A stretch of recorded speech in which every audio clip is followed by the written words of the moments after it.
అందరికీ నమస్తేనుల్లా welcome to MR media Telangana. This is Rekha. Revanth అన్న ఇంకో అరుదైన రికార్డు కొట్టిండు. ఇంతకుముందు చాలా రికార్డులు కొట్టిండు. అవి అక్కరబడే రికార్డులు అయితే కాదు. 6 గ్యారంటీలు ఇచ్చి 420 హామీలు ఇచ్చి దాని కింద సబ్ గ్యారంటీలు 13ని 6 గ్యారంటీల కింద వీటిని ఎగగొట్టడంలో రికార్డు సృష్టించిండు. అబద్ధాలు చెప్పి అధికారంలోకి రావడంలో రికార్డు సృష్టించిండు. కానీ ఇసొంటి రికార్డు మాత్రం తెలంగాణ చరిత్రలోనే ఫస్ట్ టైం. ఇసొంటి రికార్డు తెలంగాణ చరిత్రలోనే ఫస్ట్ టైం. అది ఏ రికార్డు, ఎటువంటి రికార్డు అనేది మనం ఈ వీడియోలో మాట్లాడుకుందాము. మీరు ఒక్క సబ్స్క్రైబ్ చేసుకోండి. మీ ఒక్క సబ్స్క్రైబ్ నాకు ఎంతో బలాన్ని ఇస్తుంది. రైట్, ఇక ముచ్చట్లకు పోతే తెలంగాణలో కేసీఆర్ రాష్ట్రాన్ని అప్పుల కుప్ప చేసిండు.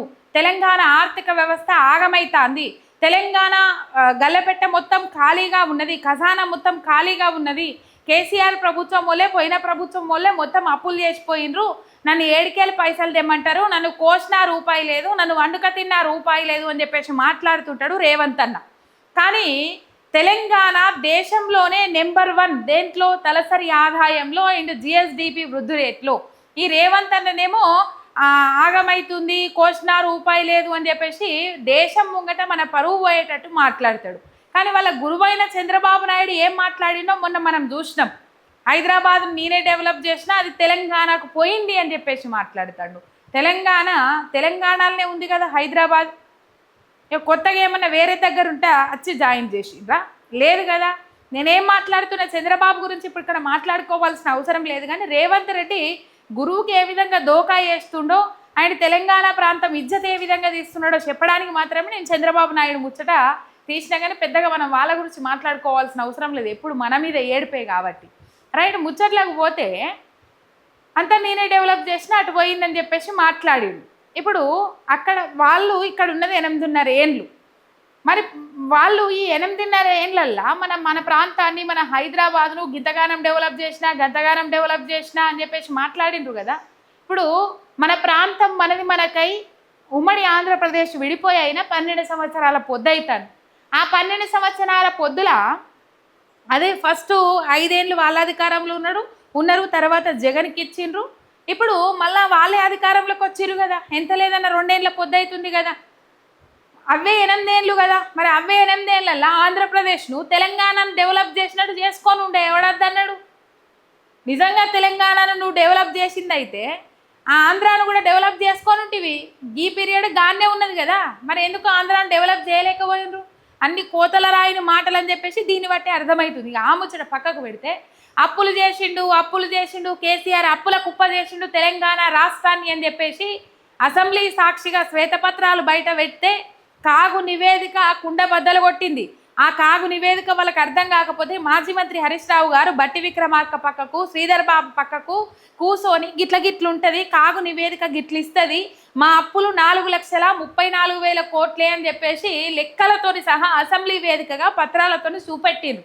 తర్వాత మొన్నటికి మొన్న ఏమంటాడు రేవంత్ రెడ్డి, బీఆర్ఎస్ హయాంలోనే 8 లక్షల కోట్ల అప్పు జరిగింది, 8 లక్షల కోట్ల అప్పు చేసిపోయిరు వాళ్ళని చెప్పేసి మాట్లాడతారు. అంటే పోయిన 10 ఏళ్లలో 4,30,000 కోట్ల అప్పులు జరిగితే 34,000 కోట్లు మొత్తం మీద 4 లక్షల కోట్ల రూపాయల అప్పు అయితే అభివృద్ధి మన కళ్ళకు కట్టినట్టు కనబడ్డది. పథకాలు ఏవైతే ఉన్నాయో కొత్త పథకాలు పెట్టిరు. కళ్యాణ లక్ష్మి లాంటిది, కేసీఆర్ కిట్టు లాంటిది, రైతు బంధు లాంటిది, ఇట్లా కొత్త పథకాలు పెట్టిరు. ప్రజల జీవన విధానం మెరుగుపరిచే విధంగా ముందడుగు పోయినరు.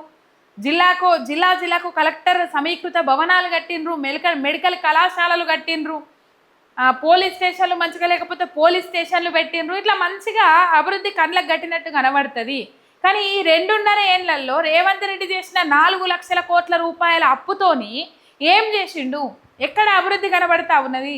ఇంటిగ్రేటెడ్ ఇంటర్నేషనల్ స్కూల్స్ అంటారు. ఎన్ని స్కూల్స్ కట్టిర్రు, ఎన్ని ఓపెన్ చేసిర్రు? ఏ ఒక్కటన్నా కనబడతా ఉన్నదా? మొన్న లింగులిట్కు అనుకుంటా 6 పోయిండు, 6 బడి ఓపెన్ చేసిండు. అది పాతబడికి సున్నాలు కొట్టి మొత్తం మీద అందరిని ఒక దగ్గర చేర్చిండ్రు. విడివిడిగా ఉండి అందరిని ఒక దగ్గర చేర్చిండ్రు. అది కట్టినట్టు కాదు కదా. మరి 4 లక్షల కోట్ల అప్పు ఏడబోయింది? మీదికెళ్ళి మన ఆదాయం ఏడుకుపోయింది. తలసరి ఆదాయము per capita income Telangana number 1గా ఉన్నది దేశంలోనే. మరి మనది ఏడబోయింది? మొన్న కూడా నివేదిక వచ్చింది కదా. ప్రపంచ బ్యాంక్ ఒక నివేదిక ఇచ్చింది. అందులో టాప్ 5లో మనం ఉన్నాము. అది దేశానికి తలసరి ఆదాయం 2 లక్షల చిల్లర ఉంటే మన తెలంగాణ తలసరి ఆదాయం 5 లక్షల చిల్లర ఉన్నది. మరి మన ఇన్కమ్ అంతా ఏడికిపోతుంది, మనం కట్టే పనులు ఏడికిపోతా ఉన్నవి, వివిధ సేవల ద్వారా వచ్చే ఆదాయం ఏడికిపోతా ఉన్నది, మన సంపద ఏడికిపోతా ఉన్నది. సిరి సంపదలు కలిగిన తెలంగాణ రాష్ట్రం ఇట్లెందుకు అవుతుంది? రాను రాను నిజంగా భయం అవుతుందోల్లా. తెలంగాణ ఆర్థిక వ్యవస్థను మరో శ్రీలంకను చేస్తారా, మరో హిమాచల్ ప్రదేశ్ను చేస్తారా, మరో అడక తినే రాష్ట్రం లెక్క తయారు చేస్తారా అని చెప్పేసి భయం అవుతుంది. ఒకవైపు ఎల్నినో ఎఫెక్ట్, ఇబ్బందికరమైన పరిస్థితులు ఉంటాయి.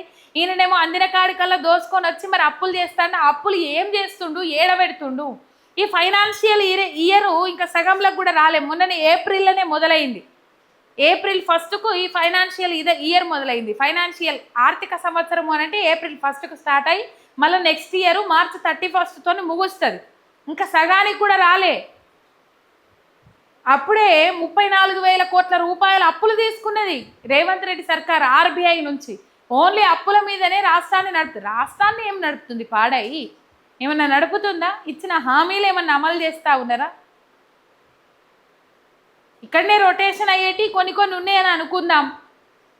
అన్నీ ఎగబెట్టనే పట్టే కదా. మరి ఏడికి పోతున్నాయి అప్పులన్నీ?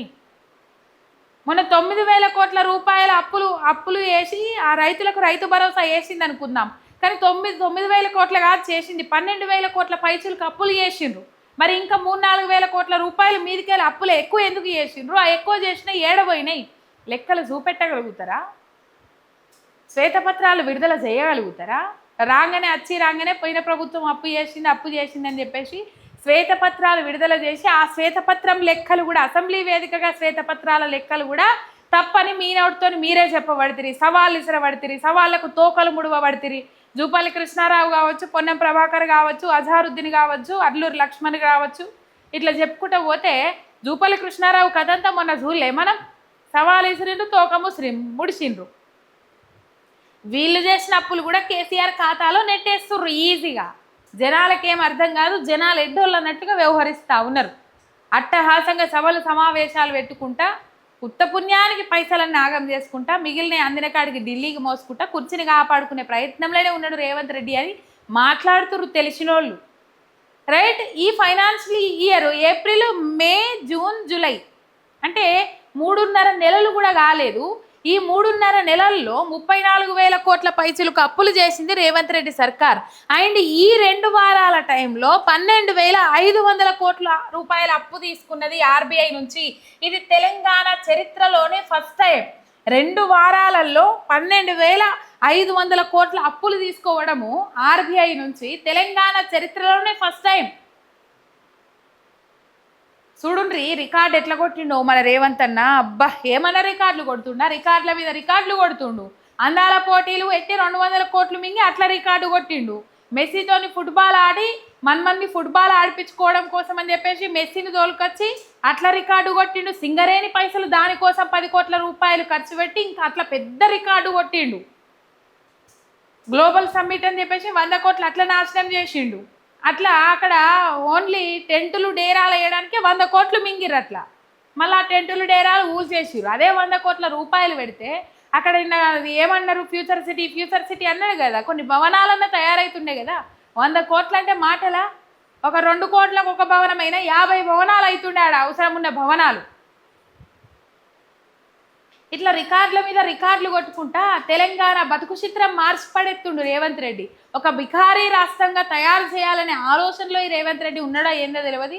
అట్లయితే గురువు గారి కళ్ళల్లో ఆనందము చూస్తాను అనుకుంటుండో ఏందో తెలియదు. కానీ తెలంగాణ పరిస్థితి ఒక సంక్షోభంలోకి, ఆర్థిక పరిస్థితి ఒక సంక్షోభంలోకి నెట్టేసే విధంగా రేవంత్ రెడ్డి వ్యవహార శైలి ఉన్నది. అది మనకు కనబడతా ఉన్నది. ఈ ఆర్థిక సంవత్సరము 1,00,000 కోట్ల రూపాయలు అప్పులు చేయాలని నిర్ణయించుకున్నదట. అంటే మొన్న ఏప్రిల్ 1 నుంచి 2027 మార్చి 31 వరకు 1,00,000 కోట్ల అప్పు తీసుకొస్తుందట. ఇప్పటికే 3,47,000 కోట్ల రూపాయల అప్పులు తీసుకొచ్చినామని అసెంబ్లీ వేదికగా ఒప్పుకున్నాడు రేవంత్ రెడ్డి.